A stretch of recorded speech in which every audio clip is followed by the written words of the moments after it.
Bismillahirrahmanirrahim. Assalamualaikum warahmatullahi wabarakatuh. Alhamdulillah allazi arsala rasulahu bil huda wa dinil haq liyudhhirahu ala dini kullihi walau karihal musyrikun. Allahumma sholli ala sayidina Muhammadin adada ma fi ilmillahi sholatan daimatan bidawami muqilah. Amma ba'du, hadratal muhtaramin, summa ila hadratil kiram min jami'i sayhina ayuhal mukarramun sahibal fudala allazi yakhduruna fi hadza masjid Jami' al-Ihsan hafizakumullah wa riyakum. Rabbi shrah sadri wa yassir amri wahlul 'uqdatam min lisani yafqahul qawli. Ayuhal ikhwan, abdi teh kedana jadwalna minggu payun mau dituker sareng Pak Cecep kumargi minggu payun teu aya di dieu gitu. Taena urang kupas perkawis ieu we lah anu aya di bulan Rabiul Awal nya. Jadi pertama kieu jemaah, pelajaran dan hikmah apa dari lahirnya Rasulullah SAW ya, karena di bulan ini kan semua umat Islam rata-rata sebagian besar apalagi di Indonesia mengadakan peringatan Maulud ya, Maulud gitu, lahirnya Rasulullah SAW. Jadi kieu jemaah, Allah Ta'ala berfirman ya, menjelaskan dalam Quran surat Al-Ahzab ayat 21 keutamaan dilahirkeunana Rasulullah SAW. Allah teh punya kehendak ya. Laqad kana lakum fi rasulillahi uswatun hasanah. Jadi apa yang diinginkan ku Allah, Rasulullah itu menjadi teladan yang baik bagi kita semua, bagi umatnya, ya, bahkan seluruh alam. Ya. Jadi setelah Al-Quran tegas mengatakan Rasulullah itu sebagai teladan, tentu kalau bicara teladan kita harus harus punya jaminan nih, ya. Harus punya jaminan siapa yang kita teladani gitu. Ketika kita meneladani Rasulullah SAW, jaminannya manfaat apa yang bisa kita dapatkan gitu ya. Jaminan manfaat apa yang bisa kita dapatkan dari meneladani Rasulullah SAW. Karena gini jamaah, kalau meneladani orang yang tidak memberi manfaat apapun kepada kita, rugi. Benar tak? Rugi ya, ngapain? Gitu. Nah sekarang kita kupas nih, keteladanan apa dari Rasulullah SAW. Ya. Rasulullah SAW itu dijamin oleh Allah sampai hari kiamat, keteladanan beliau itu ya akan memberi manfaat kepada kita semua. Karena beliau sendiri, Rasulullah sendiri menyampaikan ya dalam hadisnya, taraktu fikum amroini gitu. Aku tinggalkan pada kamu itu dua perkara. Lan tadilu ma tamassaktum bihima gitu. Kamu tidak akan tersesat selama berpegang kepada kedua perkara tersebut ya. Pertama kitabullah wa sunnata rasulahu gitu. Yang kedua adalah sunnah Rasulullah SAW. Jadi jelas jemaah, Rasulullah sendiri menyampaikan itu. Ya, jadi kalau meneladani kitab Allah dan sunnah-sunnahnya Rasulullah SAW itu tidak akan pernah tersesat, dijamin sampai hari kiamat. Gitu. Jadi berani tuh Rasulullah menjamin, kalau meneladani aku pasti Ya, tidak akan pernah tersesat gitu. Ayeuna aya teh tokoh nu wani ngomong kitu, "Hei, contoh saya. Selamat siang nepi ka kiamat." Aya teu? Moal. Ya. Rasulullah mah jelas gitu. Menjamin. Gitu, ya. Jadi nggak usah ragu kita meneladani sunnah-sunnahnya Rasulullah SAW, gitu, ya.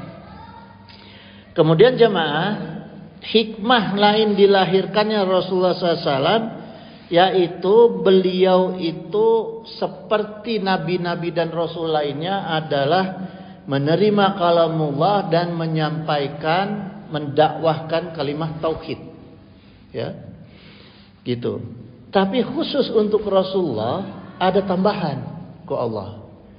Tidak hanya menyampaikan kalimat tauhid, menyebarkan dakwah tauhid, tapi juga menyebarkan rahmatnya Allah Subhanahu wa taala. Ada nggak mulai dari Nabi Adam sampai Nabi Isa yang dikasih selain tugas dakwah juga menyebarkan rahmat Allah, kasih sayang Allah? Nggak ada. Hanya Rasulullah. Ya. Allah tegas ini menyampaikan, wa ma arsalnaka ila rahmatan lil alamin, ya. Kaknya ini khitabnya ke Rasulullah, bukan ke nabi-nabi yang lain, gitu. Ya, maka Allah Ta'ala berfirman dalam Al-Anbiya ayat 25 itu, wa ma arsalna min qablika min rasulin, gitu. Dan kami tidak mengutus seorang rasul pun sebelum kamu wahai Muhammad, illa nuhi ilaihi, kecuali kami wahyukan kepadanya, innahu la ilaha illa ana fa'budni, ya.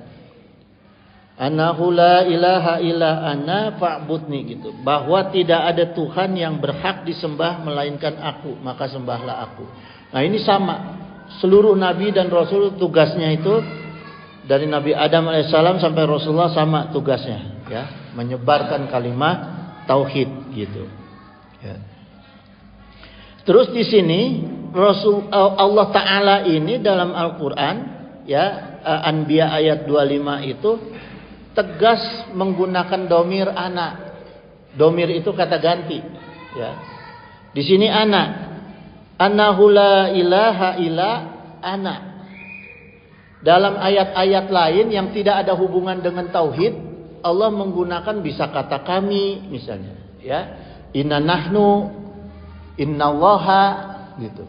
Ya, artinya domirnya tidak tegas menunjuk kepada Allah. Kalau ini langsung Allah katakan anak, saya, maka sembahlah saya. Berarti kan Allah pede nggak? Yakin nggak kalau Allah itu Tuhan? Yakin, ya, gitu. Kadang-kadang orang ditunjuk jadi lurah, jadi bupati, jadi presiden, gesok ragu-ragu, iya, orang presiden lain.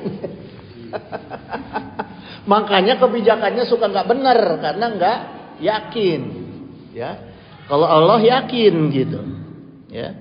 Dan gini jemaah, ada nggak di kitab suci lain yang Tuhannya mengakui dirinya Tuhan? Ini saya bertanya aja, ya. Ada nggak di kitab suci lain yang Tuhannya mengaku dirinya Tuhan? Hah? Kitab suci, Firaun mah nggak ada. Dalam kitab suci artinya menjadi kepercayaan agama. Ya, ada nggak yang mengatakan Tuhannya itu dirinya Tuhan? Coba cari sampai ketemu.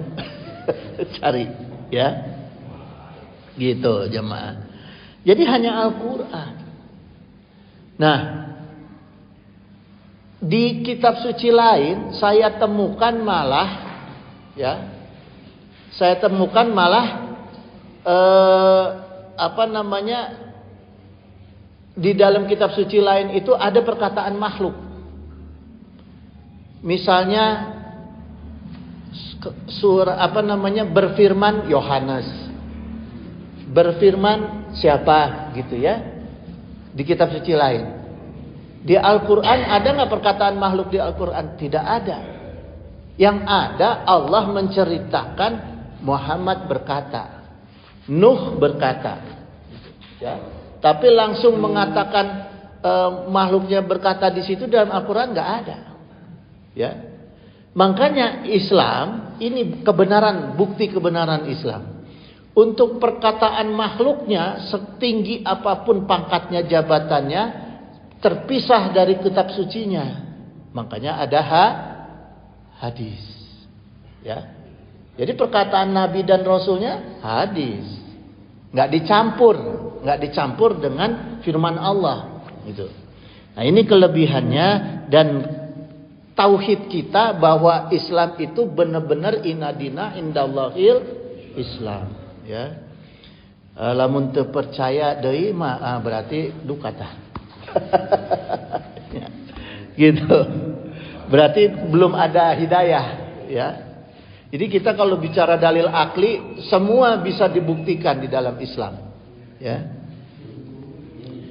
Kemudian jemaah sekalian, kesimpulan nih dari dalil-dalil keberadaan Nabi dan Rasul itu, ya.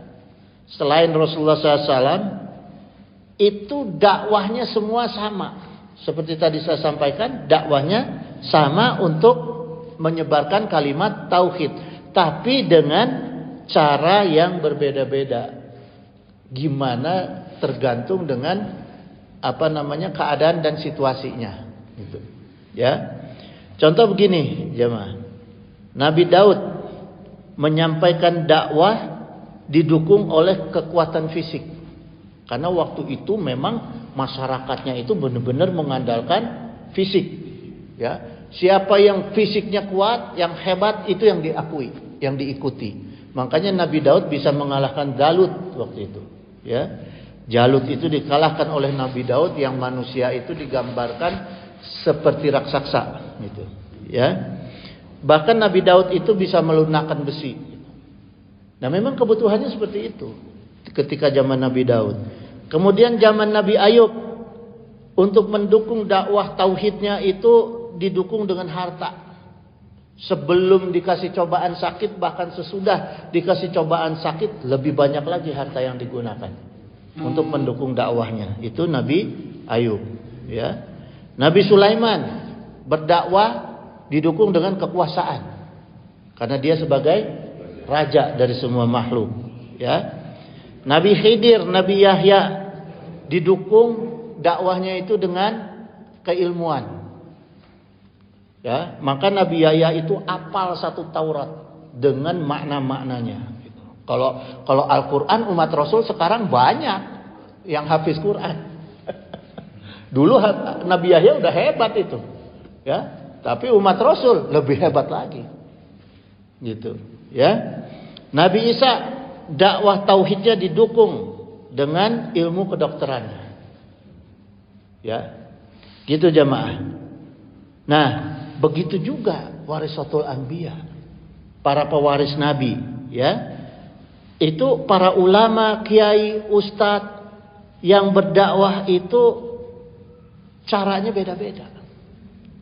Ada yang dengan cara tabligh, ada yang dengan cara pondok, ada yang dengan cara pendidikan agama Islam, ya. Seperti juga yang dicontohkan oleh para nabi dan rasulnya. Tapi saya mau tanya nih, ada nggak nabi dan rasul yang mencontohkan dakwahnya itu untuk dapat fulus?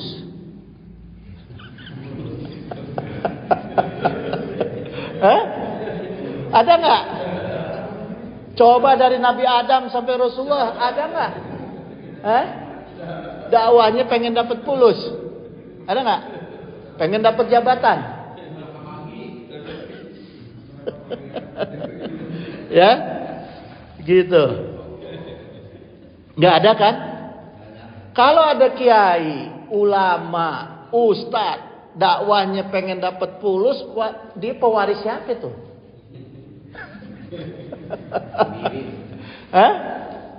Pewaris 9 naga. Ya, gitu jemaah. Karena yang dicontohkan gitu, ya. Bahkan Allah itu menceritakan bagaimana, ya, para nabinya, para utusannya itu ketika mendakwahkan kalimat tauhid. Wa ma as'alukum alaihi min ajrin. Ini dalam Al-Qur'an Asy-Syu'ara, ya, Asy-Syu'ara ayat 109, Allah menceritakan itu bahwa para nabinya dulu itu ya berkata tidak sekali-sekali minta upah atas dakwahnya dia. Ya, in ajriya ila ala rabbil alamin. Jadi para nabi dulu itu, para rasul, dakwahnya itu cuma untuk minta keridhaan Allah. Gak ada tuh yang minta duit tuh. Ya. Minta pulus tuh gak ada. Kecuali anak buahnya 9 naga. Makanya Rasulullah SAW itu bersabda, innallaha la yaqbalu mina amal illa makanalahu khalisan. Gak ada sungguh di sini pakai taukid ya. Sungguh Allah itu tidak akan menerima semua amal manusia, apapun amalnya kecuali yang ikhlas. Kecuali yang ikhlas ya. Jadi kalau yang ada niat-niat untuk dunia itu nggak ada tuh. Gitu. Itu bukan warasatul anbiya. Ya. Karena gini jamaah, kita harus bisa membedakan. Kenapa Rasulullah itu tidak hanya menyebarkan dakwah kalimat tauhid, tapi juga menyebarkan rahmatan alamin. Nah, ini kan yang dicontohkan oleh Rasulullah. Artinya umatnya Rasul, pewaris-pewarisnya Rasulullah yang menyebarkan dakwahnya itu dengan keikhlasan yang semurni-murninya, yang murni ikhlas ya. Maka sama seperti Rasulullah, dia akan bisa menyebarkan rahmat Allah.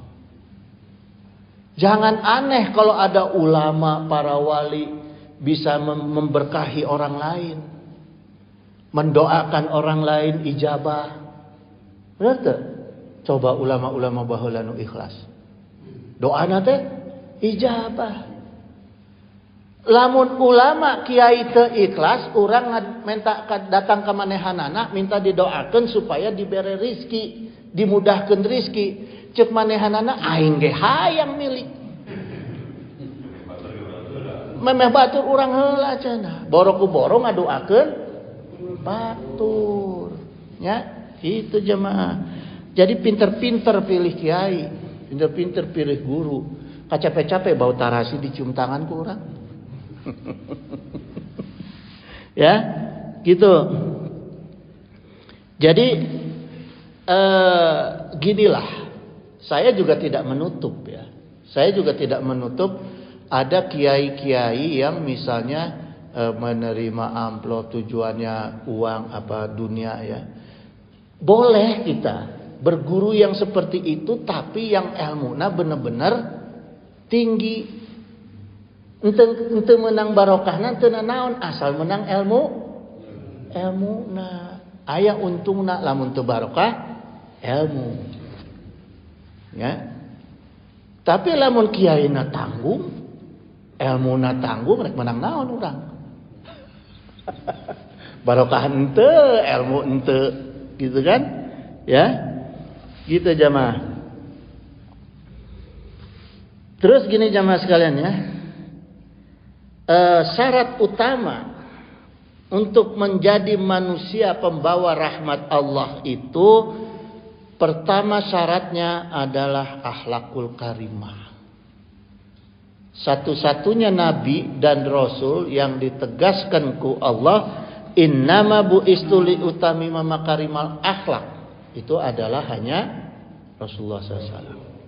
Ya, gitu. Jadi Rasulullah itu kenapa bisa menerima titipan rahmat dari Allah untuk disebarkan kepada kita? Karena akhlaknya tepat, akhlaknya mulia. Lamun orang nu akhlakna teu mulia, ya pulan punten nitip ieu pangbagikeun ka masyarakat, dikentit heula atuh. Ya, terima ya titipan ya kanggo masyarakat, dikentit heula tuh. Kentit heula karena akhlakna teu bener. Para nabi yang lain akhlaknya bagus enggak? Bagus, tapi Allah hanya percaya kepada Rasulullah. Kenapa? Karena para nabi yang lain masih mendoakan cilaka kepada umatnya. Ya, Rasulullah mah enggak. Maka benar-benar dipilihku ku Allah. Karena ini menyangkut rahmat, menyangkut titipan. Jangan sembarangan memberi titipan amanah. Gitu. Ya. Kayak 2024. Awas, jangan salah kita nitipin suara.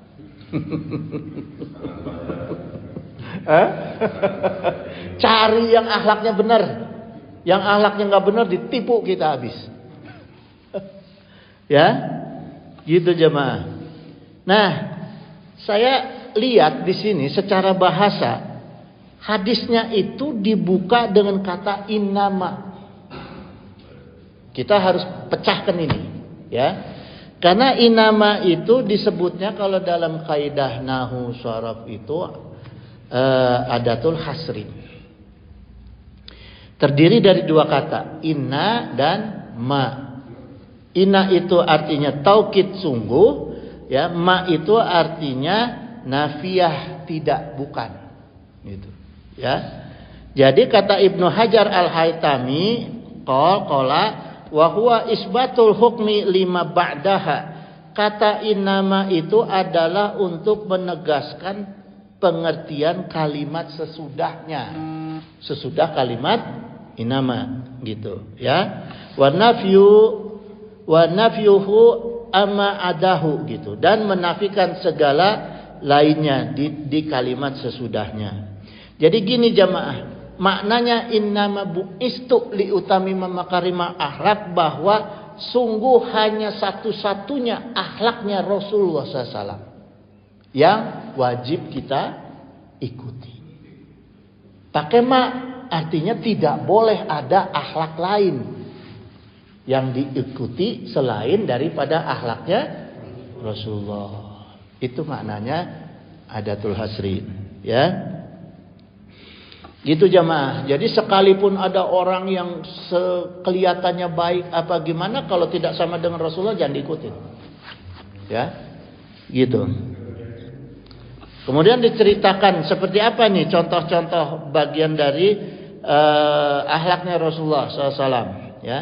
Sayyidah Aisyah, ini saya ambil hadis dari Sayyidah Aisyah an Urwata, ini Urwah berkata kepada qultu li Aisyata ya ummul mukminin, gitu ya, berkata kepada Aisyah, bertanya ini maksudnya, wahai ummul mukminin, aisaiun kana yasna'u Rasulullah sallallahu alaihi wasallam iza kana indaka. Jadi Urwah ini bertanya kepada Sayyidah Aisyah, ya, sebagai ummul mukminin, bagaimana akhlaknya Rasulullah SAW ketika beliau di rumah bersama kamu. Ditanya nih, akhlaknya Rasulullah. Jadi gini jemaah, ya, maknanya hadis ini nih. Kalau kita mau tahu aslinya nih karakternya orang, akhlaknya nih orang, tanya sama istrinya. Ya, tanya sama istrinya. Karena kalau istri itu tahu jelek-jeleknya kita, baik-baiknya kita tuh istri tuh tahu tuh. Nggak bakal ngebohong tuh, ya kan? Makanya di sini sahabat nanyanya ke Aisyah, ke istrinya, supaya tahu gimana akhlaknya Rasulullah yang asli. Gitu. Kalau di luar kan kita bisa nutup-nutupin tuh, oh aja aksa baik, ya Aisyah pemajikan anak boro-boro, ya gitu. Jadi Sayyidah Aisyah qalat mayaf'alu ahadukum, ya. Beliau itu Rasulullah SAW itu di sini Sayyidah Aisyah itu ingin menggambarkan bahwa Rasulullah ini kan sebagai pemimpin umat. Ketika itu zamannya sejaman dengan Romawi dan Persia, di mana para kaisar itu kan kehidupannya selalu dilayani, ya. Persia itu pakai baju aja nggak sendiri, dibajuin itu, mandi aja dimandiin, ya. Nah, di sini dijelaskan oleh Sayyidah Aisyah bahwa Rasulullah SAW itu fil mihnati ahlihi. Jadi Rasulullah SAW itu suka mengerjakan mayaf'alu ahadukum, selaku suka melakukan apa yang dilakukan oleh orang lain fil mihnati ahlihi gitu, untuk membantu keluarganya. Jadi Rasulullah SAW itu di rumahnya nggak selalu minta dilayani, enggak. Suka membantu kerjaan istri, kerjaan anak, ya. Yasifuna lahu, beliau itu bahkan memperbaiki sendalnya sendiri. Ya. Wa yuhitu saubahu, dan suka menjahit bajunya sendiri. Wa yarfa'u dalwahu, dan mengangkat air di ember, artinya suka ngisi bak untuk mandi keluarganya. Itu Rasulullah, ya. Kalau kita kopi aja minta sama bini, "Mah, kopi." Hah? Yang dilayanan wae. Boleh jamaah, boleh. Karena istri juga kan kepengen amal, yang beramal. Boleh, tapi supaya kita nggak kehilangan sunnahnya Rasul, kita anterin tuh istri itu. Kadang kan istri suka nanya nih, "Papa yang minum naon, teh atau kopi?" "Kopi." Bari diantarkan ke urang, tak iya kopi na, tak iya gelasna kocek sorangan. Pangocekan. Jadi orang kayak ayak kerjana gitu, mengikuti sunnah Rasulnya ada, membagi pahala dengan istri juga ada, gitu, ya.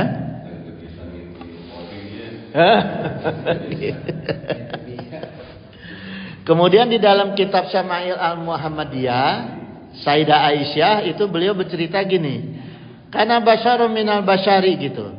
Rasulullah itu seperti manusia pada umumnya, yafli saubahu, ya Rasulullah itu cuci pakaian sendiri. Ya, cuci pakaian sendiri, wa yakhdumu nafsahu, dan melayani diri sendiri. Nah, itu yang tadi. Ya. Itu Rasulullah. Kemudian jemaah, akhlaknya Rasulullah SAW sebelum diangkat menjadi Rasul dan Nabi. Ya, ini supaya kita tahu jemaah, kenapa Muhammad Sallallahu Alaihi Wasallam itu sebelum diangkat jadi Nabi sudah dikenal sebagai Al-Amin. Ya kan? Sejarahnya kan begitu. Rasulullah sebelum jadi Nabi sudah dikenal sebagai Al-Amin. Apa akhlaknya seorang Al-Amin? Ya. Pertama, innaka li silati rahimi. Muhammad SAW itu suka bersiraturahmi. Ya, itu. Jadi akhlak Al-Amin itu pertama itu, suka bersiraturahmi. Yang kedua, wa tahmilid dhaifi, memikul beban orang yang lemah. Kalau lihat ada orang yang lemah, dibantu. Itu, ya. Yang ketiga, wa taksiba al-ma'duma gitu, membantu orang yang tidak punya. Kalau orang yang lemah kan yang berkaitan dengan fisik, ya. Nah, ini yang tidak punya yang berkaitan dengan ekonomi, dibantu oleh Muhammad SAW, ya. Kemudian watadayyafa, suka menjamu tamu. Di mana ayat tamu datang teh enggak pasti disuguhan. Ulah ayat tamu datang kalar-kalar disumputkeun. Ulah dibalik. Ya. Gitu. Terus fatubinu ala nawaibal haqqi. Jadi Rasulullah SAW itu suka menolong siapa saja yang sedang kesulitan di atas jalan yang benar. Ada orang yang mau sekolah, ada orang yang mau pesantren, susah, bantu. Ya, jalan yang benar, bukan jalan yang tidak benar. Gitu jemaah. Maka wajar kalau Rasulullah SAW itu sebagai rahmatan lil alamin, gitu. Ya, pemberi, penyebar rahmat. Kemudian gini jemaah sekalian, bagaimana cara kita untuk membuktikan kalau kita mencintai Rasulullah SAW? Ya, wa qala Nabi SAW, qol min asyadi ummatil li hubban nasu. Alhamdulillah. Di antara umatku, sabda Rasul, dari hubban nasu, dari orang-orang yang mencintai aku adalah yakununa ba'di yawaddu gitu. Orang yang hidup setelah aku ahaduhum laurani, ya. Orang yang sangat kepingin berjumpa dengan aku, ya, bi ahlihi wa malihi, beserta keluarganya dan hartanya. Jadi kayak kita nih sekarang nih. Kita nih kan udah beratus-ratus tahun ya kita nggak pernah melihat Rasulullah. Emang nggak akan ngelihat kecuali nanti di surga. Tapi kita rindu sama Rasul. Saking rindunya itu sampai kita kita bawa keluarga. Ya, kita mau mengeluarkan harta untuk membela kerinduan kita kepada Rasulullah SAW. Karena gini jemaah, mutolaahnya hadis ini, ya, harta kita itu, ku Allah itu bisa mengantar kita dan keluarga untuk sama-sama dengan Rasulullah di surga. Ini pertama, mutolaahnya.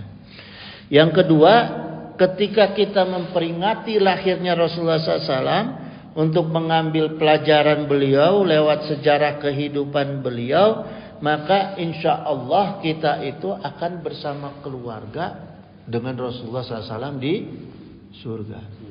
Ya, karena kalau di neraka nggak mungkin dengan Rasulullah, dengan Abu Jahal. Ya, Bismillah. Gitu jemaah. Nah, jadi ada bagusnya itu kita memperingati lahirnya Rasulullah SAW itu, ya, dengan memperingati maulud dan maulidnya Rasulullah SAW. Kalau maulid agak susah karena waktunya selalu nggak tepat, ya kan? 12 Rabiul Awal sejarah lahirnya Rasulullah kita menyelenggarakannya nggak pernah tanggal 12 tuh, ya. Maka yang kita selenggarakan maulud lahirnya makhluknya Rasulullah SAW, ya. Jadi Al Imam Al Hafiz Jalaluddin Asyuyuti beliau itu berfatwa begini, ini fatwa ulama ya. Peringatan Maulid Nabi SAW itu faqat waqa'a as-su'alu an amalil maulidi nabawi fi syahri Rabi awali gitu, ya. Rabi'il awali. Jadi muncul pertanyaan. Maka sungguh muncul pertanyaan, ya, tentang pekerjaan memperingati Nabi Muhammad SAW, lahirnya Nabi Muhammad SAW di bulan Rabiul Awal. Jadi banyak yang bertanya karena banyak golongan juga orang-orang yang mengharamkan maulid, mengharamkan rajaban, ya. Nah, ini dikupas ke ulama, ya. Ma hukmuhu min haitsu syar'i gitu. Apa hukumnya secara syar'i? Wa hal huwa mahmudun, apakah dia itu terpuji au mazmumun atau tercela gitu, ya. Wa hal yusabu fa'iluhu aula gitu. Apakah yang melakukan maulid itu mendapat pahala atau tidak, ya. Al jawabu, kemudian dijawab, indi ana asla amalil maulidi gitu. Bahwa asal usul pekerjaan maulid itu alazi huwa istima'un nasi gitu, adalah berkumpulnya manusia. Jadi pertama gitu, ya. Kalau kita mau menyelenggarakan maulid itu atau maulud, kumpulin tuh orang. Kumpulin orang. Kemudian wa qiraatu matasyayyara minal Qur'an, kemudian membaca Al-Qur'an. Ayat apa saja, ya, yang bisa dibaca gitu. Jadi ayatnya bukan ada pilihan, enggak, bebas, yang penting membaca Al-Qur'an. Wa riwayatul al-akhbari al-waridati fi mabda'i amri Nabi sallallahu alaihi wasallam, ya. Dan meriwayatkan berita yang terkandung dalam prinsip atau perintah hadis-hadis Nabi. Seperti kita membaca burdah, ya. Terus apa lagi? Apa yang biasa untuk meriwayatkan, nah itu, ya, kehidupannya Rasulullah SAW. Wa ma waqa'a fi, kalau burdah itu artinya apa sih? Sorban. Burdah itu artinya sorban. Jadi orang-orang yang membaca syair, ada sahabat, bukan sahabat tadinya malah suka menghina Rasul dengan syair-syairnya. Akhirnya masuk Islam. Dengan syairnya itu pakai memuji Rasul. Kemudian ku Rasulullah dikasih burdah gitu, sorban yang garis-garis disebutnya burdah itu, ya. Jadi syairnya sekarang itu dikenal dengan burdah. Kemudian wa ma waqa'a fi maulidihi minal ayati. Kemudian tanda-tanda datangnya mengiringi kelahiran Nabi. Itu harus diceritakan di peristiwa Maulid, ya, di peringatan Maulid. Jadi gini jemaah, saya ceritain sedikit ya. Ketika lahirnya Rasulullah SAW, itu keluar cahaya dari perut ibunya. Begitu bayinya Rasulullah lahir keluar, langsung berikut cahaya yang ada di dalam perutnya itu keluar. Keluar sampai ke negeri Syam, ke Basra, ya, di Irak itu. Sampai menerangi negeri Syam. Itu cahayanya Rasulullah ketika lahir tuh. Jadi udah ada tanda-tanda kekuasaan Allah, ya. Sampai ke negeri Syam.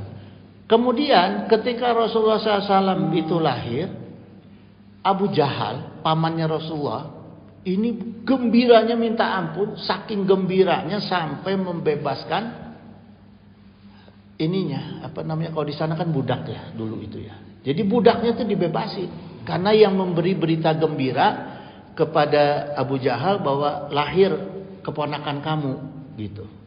Dari Aminah adik kamu gitu. Ya. Abu Jahal itu kaget jemaah. Di riwayatnya begitu. Jadi Abu Jahal itu kaget pas ngelihat rumah Aminah itu terang. Ada apa ini rumah Aminah kok terang? Malam kan lahirnya. Ternyata sedang keluarnya Rasulullah SAW. Sedang dilahirkannya Rasulullah. Saking gembiranya dibebasin tuh. Itu kejadiannya hari Senin. Makanya Abu Jahal setiap hari Senin itu dibebasin dari neraka. Sama Allah itu, kan Abu Jahal tuh paling penjahat-penjahatnya. Ya. Di neraka dari mulai mati aja udah di neraka tuh Abu Jahal. Tapi karena pernah gembira sama lahirnya Rasulullah, setiap hari Senin dikeluarkan dari neraka. Karena gembira lahirnya Rasulullah SAW. Masa kita lebih gembira lahirnya Incu daripada Rasul? Hari anak diulang tahun kan, hari pemajikan diulang tahun kan, hari Rasul. Ya, mata ulah sokoret lamun aya rek muludan teh bantu panitia. Karena Abu Jahal aja setiap Senin dibebasin, apalagi kita. Gitu jemaah, ya. Jadi salah kalau ada orang yang mengharamkan peringatan Maulud gitu. Nah, kemudian di antara peringatan Maulud itu sumayamudu lahum simatun ya kulunahu gitu ya. Lalu menghidangkan kepada mereka itu makan berjamaah. Nah, jadi di antara kebaikan Maulud itu makan berjamaah. Gitu ya. Wa yansarifunahu min ghairi ziyadatin ala zalika. Kemudian mereka bubar tanpa ada tambahan-tambahan lagi. Huwa minal bidail hasanati. Jadi yang pekerjaan yang seperti itu termasuk ke dalam bid'ah hasanah. Gitu jemaah. Ya. Jadi ada orang bilang bid'ah kepala lu. Dia pakai topi pet begini aja udah bid'ah. Benar enggak? Emang Rasulullah pernah pakai topi gitu? Nggak pernah. Ya. Gitu. Jadi jangan gampang cerita bid'ah gitu. Bid'ah boleh, ada hasanah, ada dolalah, ya. Kemudian apa untungnya mencintai Rasulullah SAW? Allah Ta'ala berfirman dalam surat Yunus ayat 58, wa qalallahu ta'ala qul bifadlillahi wa birahmatihi. katakanlah dengan karunia Allah itu, ya, dan rahmatnya Allah, fabizalika falyafrahu gitu. Maka gembiralah kalian semua dengan rahmat Allah dan karunia Allah. Sementara jamaah sekalian, Rasulullah SAW itu rahmat dan karunia Allah itu sudah penuh di dalam diri Rasulullah. Jadi Rasulullah itu nggak perlu selawat kita, enggak, ya nggak? Coba presiden ya, presiden saya punya duit nih 10.000 mau ngasih ke presiden, atau 9 naga lah kita kasih duit 10.000, ente ditengok meren, ya, karena udah penuh. Rasulullah itu udah penuh jemaah. Karunia Allah, rahmat Allah itu udah penuh, sudah dikatakan di sini, ya, di dalam Al-Quran. Tapi ibarat ini gelas, airnya ini udah penuh. Rahmat Allah, karunia Allah udah penuh di dalam diri Rasulullah. Kemudian kita sholawatin terus. Begitu kita sholawatin terus kan akhirnya penuh jadi tumpah. Tumpahannya itu yang kita pengen. Ya. Tumpahannya rahmat Allah, karunia Allah yang ada di diri Rasulullah SAW. Karena wa ma arsalnaka illa rahmatan lil alamin. Gitu jemaah. Ya. Gitu. Jadi usahakan dawamlah. Dawam. Insya Allah. Saya jamaah sekalian, punten-punten ini ya, saya cerita sedikit ya. Saya setiap habis sholat Jumat itu dawam dari dulu sampai sekarang. Tiap habis sholat Jumat di rumah, kulhu 11, isol dulu, kulhu 11, palak sekali, bina sekali, anas sekali, salawat nariyah 11 kali, yasin sebalik, doa. Dari dulu itu dawam, ya. Jadi saya kasih tahu rahasianya ini jamaah. Kalau kita mau gampang dapat kenikmatan sifatnya ya, kenikmatan baik itu surga maupun akhirat, karena akhirat itu syafaat. Dawamkan sholawat. Tapi kalau mau menjaga dari musibah apapun, dawamkan tahajud. Jadi 2 ibadah sunnah itu, ya, ini saya cerita aja, saya bagi ilmu sama jamaah. Jangan ditinggalin. Insya Allah, kan kita dikasih milik rizki sama Allah 100.000. Habis itu jatuh ke rumah sakit 500.000, rugi nggak? Rugi. Menang salawat dapat 100.000, kena musibah jadi nombok 400.000. Nauzubillah min dzalik. Matak barengin dengan tahajud. Barengin dengan tahajud. Maka doanya juga Allahumma inni as'aluka rizqan thayyiban katsiran wasi'an bi ghairi hisab. Ditambah doanya Allahumma la taslub minni nikmatan anta biha alayya. Ya Allah, jangan kau ambil kembali nih kenikmatan yang sudah engkau berikan kepada aku. Minta rizki ongko tapi ente minta dijaga tina musibah kene-kene kehet. Hah? Ya, itu jamaah. Dengan adanya kita dijaga dari musibahku Allah, maka insya Allah kita akan dijaga dari jalan-jalan penyebab musibah. Di antara jalan penyebab musibah adalah maksiat. Jadi untung-untungnya ada orang. Untung. Ya, kudu seimbang hirup teh. Itu. Karena orang turun ke alam dunia itu diantar oleh qada wa qadar. Gitu jemaah. Nanti kita cerita lagi soal qada qadar, saya buka lagi nanti rahasianya, ya. Nah, karunia Allah ini Allah sampaikan huwa khairum mimma yajma'un. Karunia Allah itu lebih baik dari apa yang dikumpulkan oleh kita. Kita ngumpulkan kebaikan-kebaikan untuk akhirat, ari pek teh maksiat, leungit deui kebaikan anak.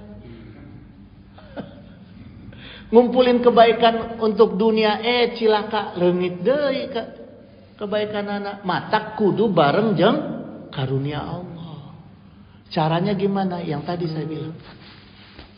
Dawamkeun sholawat. Jadi dawam itu gini jamaah. Waktunya sama, bacaannya sama, jumlahnya sama. Tempatnya boleh beda-beda.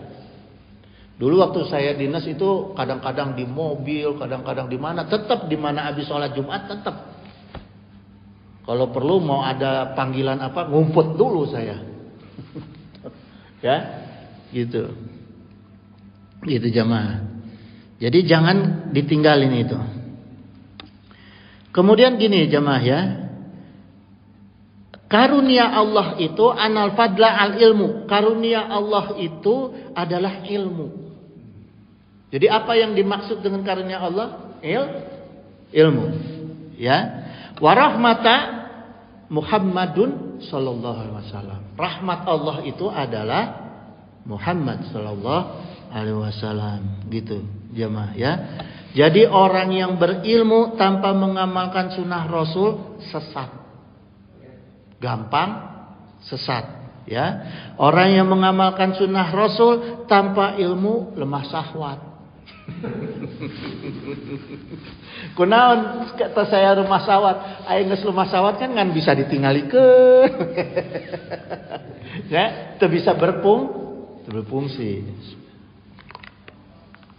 Jadi ilmu dengan sunnah harus seimbang.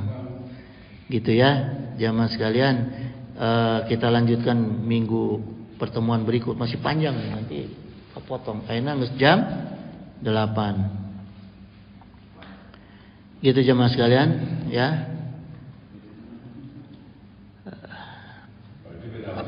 Mangga.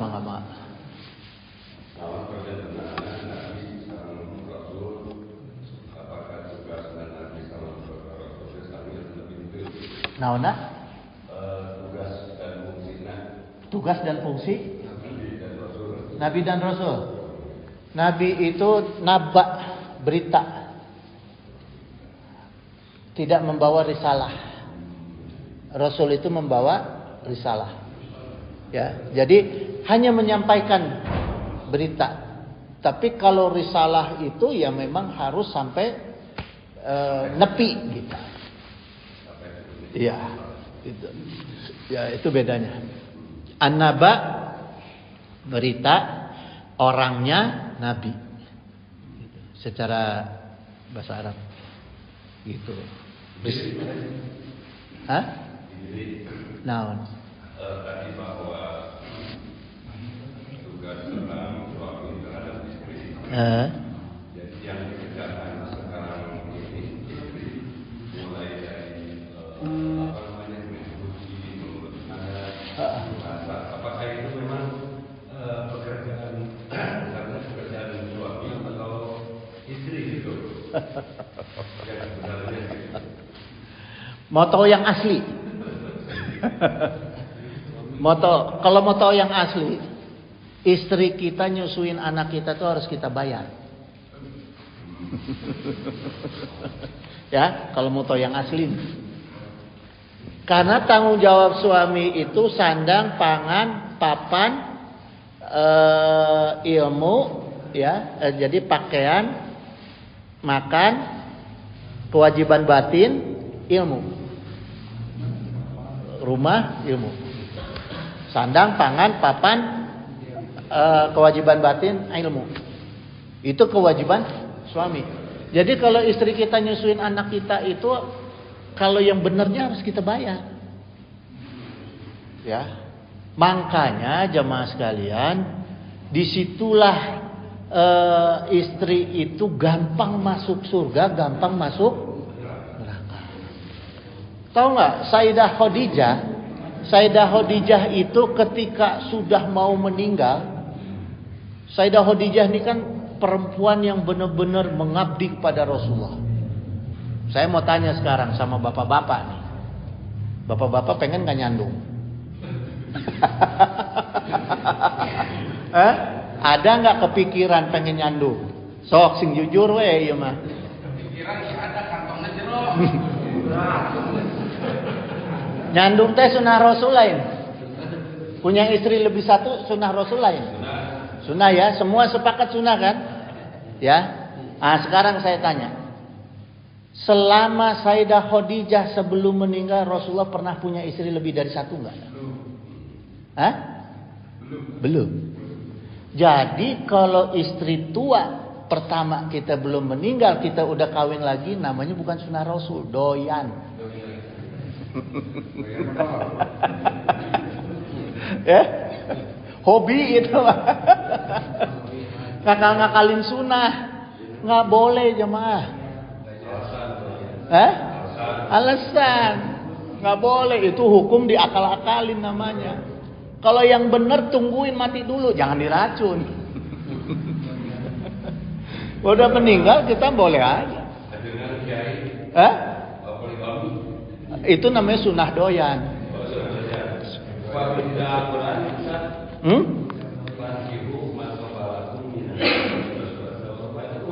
Iya. Itu untuk membatasi nafsunya laki-laki. Tapi kan kita bicara sekarang bukan konteks biologisnya manusia, tapi kita bicara sekarang konteks sunahnya Rasulullah SAW. Mau jujur nggak kita ikutin sunah Rasul yang benar?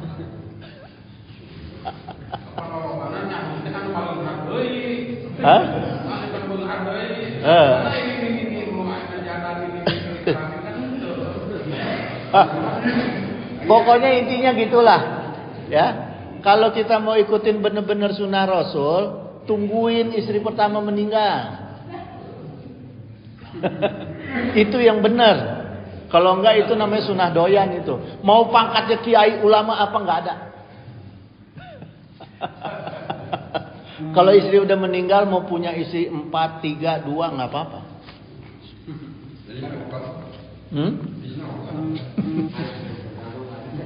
Ya, gitu jemaah. Jadi jangan asal kita mengambil dalil-dalil yang untuk kepentingan nafsu kita, nggak boleh. Justru dalil itu untuk mengendalikan nafsu, bukan mendukung nafsu. Ya, nggak ada yang nanya lagi.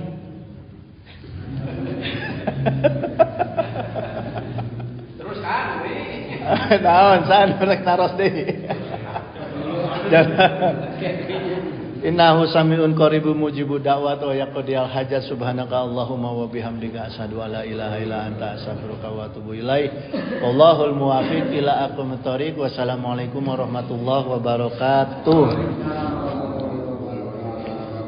Ya Rabbi Mustafa